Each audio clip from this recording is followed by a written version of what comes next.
Okay, so I've got everything now ready to decorate my photo wallet. Again, I've used my punch and die to cut some black circles and some decorative pieces out of my papers. I've got a couple of white brads, and this was a suggestion by Tamara Morton. It's thin waxed cord, brilliant stuff. It's nice and thin, but the wax also helps protect your project when it's wrapping around, and it's just really, really nice and strong as well. And then I've got some decorative papers which I've cut to size already. So my front piece is going to be this one, and it's 6 1/4 by 4 1/2. And then I cut my front flap with my large one. So for my paper, I've just gone down to my medium one and cornered it off, and then I've gone around with my Distress ink. I literally just take the black soot and went around, just hiding all that white core. But before I stick this down, no, actually I can stick this one down first, because the brad is going to go through to the back of this and I can still get to it. So I'm going to make sure I get enough glue around there, because that's where my brad is going to go. Okay, so once I've done that, what I'm going to do, I'm going to move on to my closure. Just like I did for my ribbon ties, I'm going to glue my decorative paper onto a circle of cardstock which is just slightly bigger.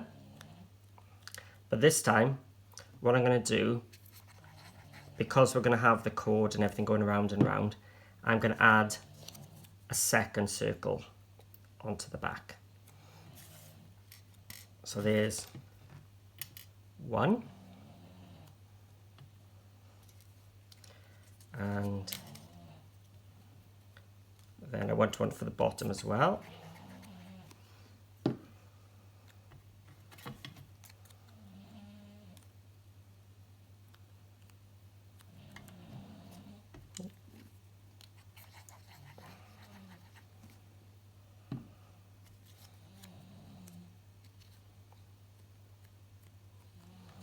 There we are.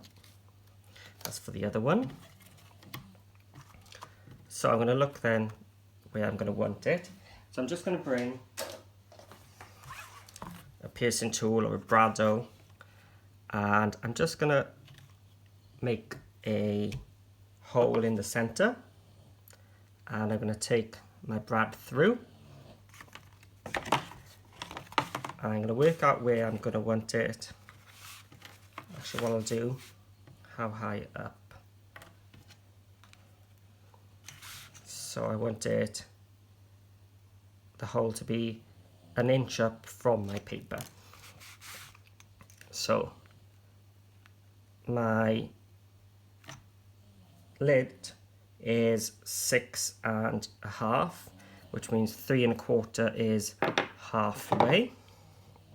It's going to be here, but I only want to be 1 inch up from my paper, so it's going to be roughly here.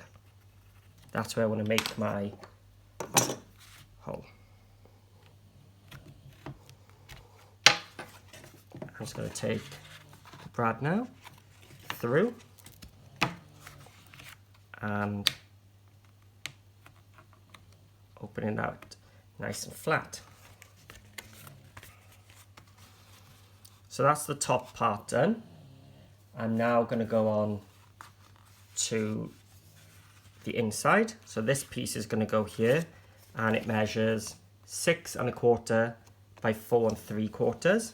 But I don't want to stick it down yet, because I need to find out where this is going to go. So it's going to go there, so it's about there, Next, let's make a hole. Make a hole in my button piece. Take the brad through both. Try and get it flat. Alright, so you want a little bit of space there because that's where your string is going to go. Take some glue around where the brad was, because you're going to get quite a bit of tension there.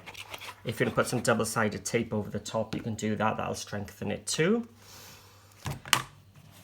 And I'm just going to glue this on here.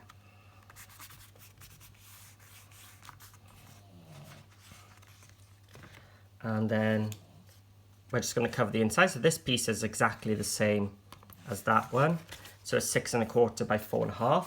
Just remember this time to do your corners. If you've done that, remember it's just an option to do it at the top as opposed to the bottom. I've done that a few times, and typical I've done it when it's a directional paper. I'm just going to center that. Just going to put it this way down so when I flatten it out, I haven't got the brad and everything in the way.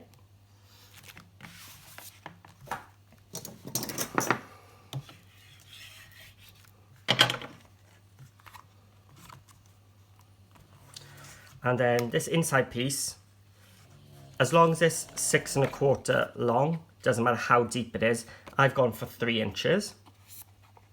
And because I've got that black space of the spine on the top here, I'm not going to mat it away from that score line. I'm actually going to mat it up to that score line. Otherwise, the black strip in between seems quite big.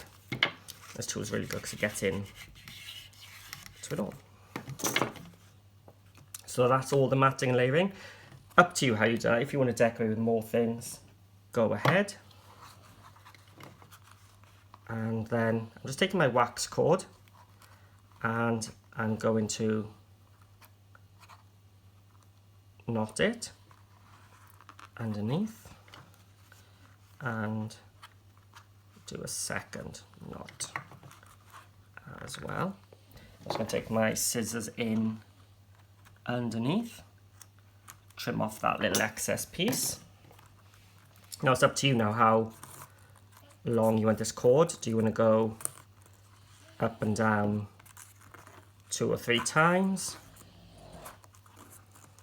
Are you going to go figure of 8?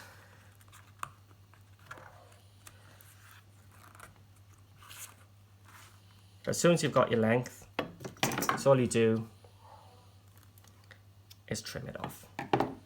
Now it's up to you. You could do another ribbon end like we did on the box, or just leave it as it is. You may have noticed on my original one, I'd actually stuck down the papers before I stuck down the closure. So that's all I did, was I made it extra long, and you can wrap it around and just go around your brad there. And you can see on this one I've just added a small little ribbon end to do that. So I may just add it on at some other point, just find some smaller punches and add them. And then here's one I haven't made the closures yet. So again, I've stuck that down before doing that. So this one may have the wraparound closure on it. And you can make as many of these as you want. And if I just undo the ribbon, they just pop in. So you could have one for different events and just stack them all in. Again, if you wanted to make it more of a photo album-y, you could do some photo mats to go in, some tags, and it'd be like a deconstructed album. So hope you've enjoyed. Something a little bit different, but I know a lot of people have been asking about how to make a box. So I hope that answers your questions. Again, not the best bow tying, but there we are. So thank you very much for watching, and hope you give it a go. I think my next idea will have to be an album which fits inside this box. So keep an eye out, it may happen, who knows. Thanks for stopping by, and see you again. And remember, click the subscribe button underneath and give me the thumbs up if you liked it. And I'll see you all again.